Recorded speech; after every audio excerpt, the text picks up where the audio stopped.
positioned throughout a 3-mile radius. Finally, an undercover deputy saw the suspect leaving an abandoned barn dressed in a thick winter coat.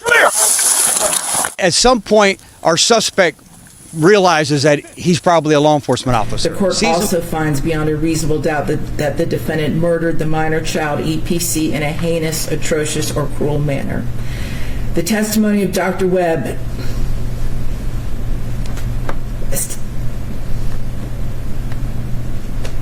establishes that EPC was 4 years old at the time of her death. A Hillsborough County judge got emotional today as she issued a death sentence in the case involving the murder of a 4-year-old child and her mother. Today, Judge Michelle Cisco formally sentenced Gabriel Cuz Choc to death. News Channel 8's Jeff Patterson joins us live tonight in Tampa. It says something when a seasoned veteran judge has this kind of emotion in court. Good evening, Jen. Well, this was a brutal murder. There's no question about it.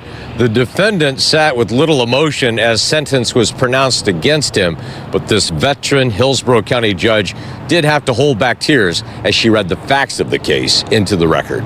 This was the scene as Hillsborough County Sheriff's deputies and a canine team arrested Gabriel Cuz Choc shortly after the murder of Amelia Choc and her 4-year-old daughter. February 6th, 2026. A courtroom in Hillsborough County, Florida goes completely silent. A judge sits at the bench, reading a death sentence out loud. Then she stops. She cannot continue. Tears are rolling down her face. Right there, in open court, in front of everyone. The man she is sentencing is Gabriel Cuz Choc, 33 years old, a Guatemalan national, and as of that day, a death row inmate in the state of Florida. Court records show she described the killing of a 4-year-old girl in a bathtub as heinous, atrocious, and cruel. But here is what makes this case impossible to look away from. This man sat in that same courtroom and told a jury he remembered nothing. Not the knife, not the shovel, not the little girl. Nothing. And yet, cameras caught everything. Over 60 unanswered calls tell a story of their own. And a mother who crossed a border looking for a better life never made it home. How does a man who claims to remember nothing end up on death row? Stay with me, because the answer will disturb you. Welcome back to the Execution Archive. If this is your first time here, you are exactly where you need to be. Hit subscribe and stay until the very end, because this story does not go where you expect. Before we talk about what happened in that mobile home in Dover, Florida, you need to know who Amelia was, because she was not just a victim, she was a mother. Amelia Choc was born in 1988 in a small town in Guatemala. She grew up in a place where opportunities were few and the future was uncertain. Like many people in her situation, she made a decision, a hard one. She would go to America and build something better. But leaving was not simple. To make that journey, Amelia had to leave several of her children behind in Guatemala. She could not take them all. So she took only her youngest, her baby girl, Estrella Anastasia Choc. Estrella was 4 years old. She was the kind of child that employees at the local store knew by name. The kind of little girl who walked in and already knew where the lollipops were. Small, bright, loved. Around 2021, Amelia and Estrella crossed the border into the United States without documentation. They settled first in New Jersey, starting from zero, building something from nothing, the way immigrants do. It was there, through social media, that Amelia met Gabriel Cuz Choc. He was also Guatemalan, also from the same small town. They shared the same background, the same language, the same experience of being far from home. The connection happened fast, but according to Amelia's own family, she was never truly in love with Angel. She stayed with him for one reason: stability, a roof, a future for Estrella. When Angel told her he had found day labor work in Florida, she packed up and followed him. They moved into a small mobile home in Dover, Florida, surrounded by strawberry fields, with neighbors living close enough to hear everything. Amelia had built herself a life, a schedule, friends in the community, and a daughter who grabbed lollipops and made people smile. That independence, that small, ordinary freedom, was something Angel Gabriel Cuz Choc could not accept. Now let's talk about the man on the other side of this story. Angel Gabriel Cuz Choc was also born in Guatemala, approximately 5 years younger than Amalia, putting him in his early 30s at the time of the murders. On the surface, he looked like just another migrant worker trying to find his footing in America, but the surface was hiding a great deal. Angel was the father of 5 children, all of them left behind in Guatemala. He did not come to America to build a better life for them. According to prosecutors, he came to run away from one. He crossed into the United States unlawfully in September 2023, less than 1 year before the murders. That detail matters. At a press conference alongside Amalia's family, prosecutors revealed that Angel had a criminal history back in Guatemala. That history included a sexual offense. He was also suspected in the deaths of 2 women in his home country. Authorities alleged he fled Guatemala specifically to avoid being held accountable for those crimes. In New Jersey and later in Florida, he blended in quietly, presenting himself as a simple day laborer. No formal employment record, no legal documentation, no traceable ties. But behind that quiet image was something far more troubling: obsessive behavior, an inability to handle Amalia having her own life, a need to know where she was at every moment. Court records would later show he placed more than 60 calls to Amalia in a single afternoon, not out of love, out of control. And yet, when officers finally caught him, he sat across from detectives and claimed he remembered nothing. Not the knife, not the shovel, not Estrella in the bathtub, nothing. Life in Dover, Florida was not the fresh start Amalia had hoped for. From the beginning, the relationship was strained. Amalia's family described it clearly. She did not feel free. She felt trapped, not by love, but by circumstance. Angel was her source of stability, and that gave him power over her. He used it. Angel monitored her movements constantly. When she was away, he grew angry. When she spent time with friends, he took it personally. Her independence, the simple act of living her own life, felt like an offense to him. This was not a one-time argument or a single bad week. Prosecution arguments in court records describe a pattern of jealousy and controlling behavior that built steadily over time. The mobile home community was small, neighbors were close, and people noticed. They later recalled hearing tension coming from that home, the kind that makes you pause and wonder, but not always act. Amalia never filed a formal domestic violence report. That gap is not uncommon in immigrant communities, where fear of authorities and uncertainty about legal status creates silence where there should be protection.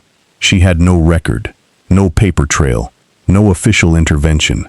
What she had was a neighbor, a friend, who called her on the morning of April 24, 2024, and asked for her help with a move. Amalia said yes. It was a normal thing to do. It would cost her everything. In many true crime cases, there is a plan. A hired person, a secret meeting, a co-conspirator. Not here. There was no accomplice, no third party, no elaborate arrangement. This was one man, alone, with unchecked rage and access to ordinary household tools. The weapons recovered from the crime scene were not purchased specially or hidden carefully. They were a kitchen knife and 2 shovels, items found in any home, items that became lethal in his hands. The planning, if you can call it that, was entirely psychological. While Amalia was out helping her neighbor, Angel was already consumed. He left the mobile home, walked to a nearby store, and bought beers. He waited. Cameras in the area recorded his movements at multiple points during this window, according to court records. His 2 brothers, both living elsewhere in the United States, were in phone contact with him that day. Neither of them had any idea what he was building toward. Phone records documented the trail clearly. More than 60 calls to Amalia's phone. Each unanswered call pushed him closer to a breaking point. We are halfway through this story. and it is only getting heavier. If you are watching on YouTube right now, drop a comment below. Are you shocked this case went to the death penalty? Keep watching, because what comes next is something you will not forget. This is the part of the story that is hardest to tell, but it has to be told, because Amalia and Estrella deserve for the truth to be known. Around 12:30 in the afternoon, a neighbor knocked on the door of the mobile home in Dover. She needed help with a move and asked Amalia if she could come. Amalia said yes. She took Estrella with her, the way any mother would. The two of them left together. It was simple. It was ordinary. It was human. Angel was left behind at the house, and almost immediately, he began calling. During the early afternoon, Angel left the mobile home and walked to a nearby convenience store. Court records confirm that cameras in the area captured his movements during this window. He bought beers, he sat, he waited, and he kept calling Amalia's phone. By this point, he had placed more than 60 calls. Most of them went unanswered. Each one that did not connect made him angrier. At some point, Amalia picked up. They spoke. They agreed to meet at the store. Amalia and Estrella arrived at the store after finishing with the neighbor. Estrella walked in and did what she always did. She grabbed a lollipop. The employees there knew her. She was 4 years old and she was comfortable and she was smiling. Those images, captured on camera inside that store, are among the last known images of mother and daughter alive. Around 3:15 in the afternoon, all three of them boarded the same bus back to the mobile home. Cameras recorded them walking together toward the property. Nothing alarming. Nothing visible. Just three people walking home. 20 minutes later, everything changed. Around 3:35, a camera picked up screams coming from inside the home. Authorities later stated those screams were loud enough to be heard from the distance of a full football field. Court records confirmed that Amalia tried to run. She attempted to escape, but Angel chased her outside, grabbed her, and dragged her to the back of the trailer. Behind the trailer, near the shed, Angel attacked Amalia with the kitchen knife, stabbing her and slashing her repeatedly. He then picked up at least one of the shovels and beat her with it. Amalia had injuries on both of her hands. She fought back. She fought with everything she had, until she could not fight anymore. A neighbor later discovered her lying face down under an overhang, partially covered with a tarp, semi-nude. Blood covered the exterior stairs and the area around the shed. A responding officer described the scene with a single word: horrifying. But Angel did not leave. He went back inside the home. Estrella was in the bathtub. The water was still running. She was 4 years old, and she was alone, and she had no idea what had just happened outside.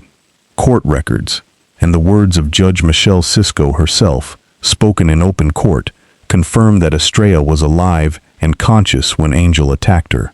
She sustained at least 6 significant injuries: 2 wounds to her neck, 4 wounds to her right hand, 4 wounds to her right hand, on a 4-year-old girl, classified by medical experts as defensive wounds. She tried to protect herself.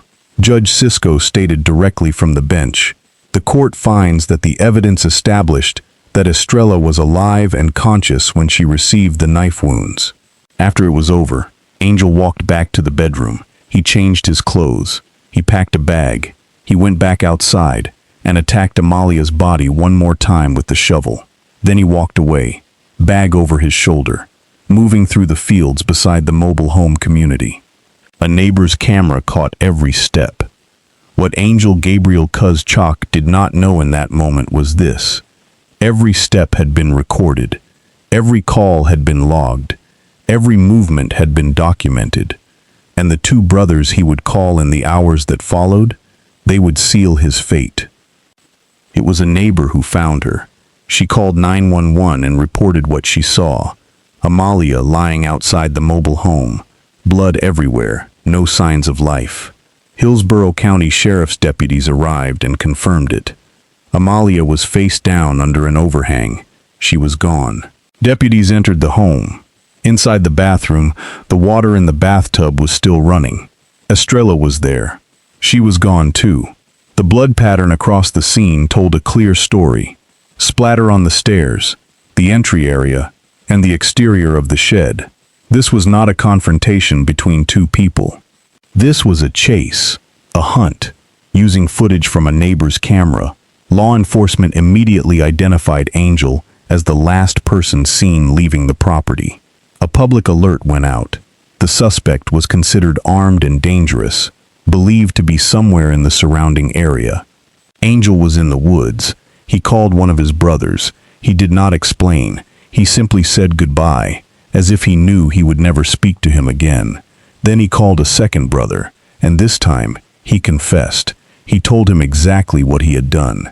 According to that brother's testimony, Angel said the attack came down to one thing: jealousy. Amalia had been out for hours. She had not answered his calls. He confessed to his own brother, unprompted, on the phone, hours after killing a mother and her child.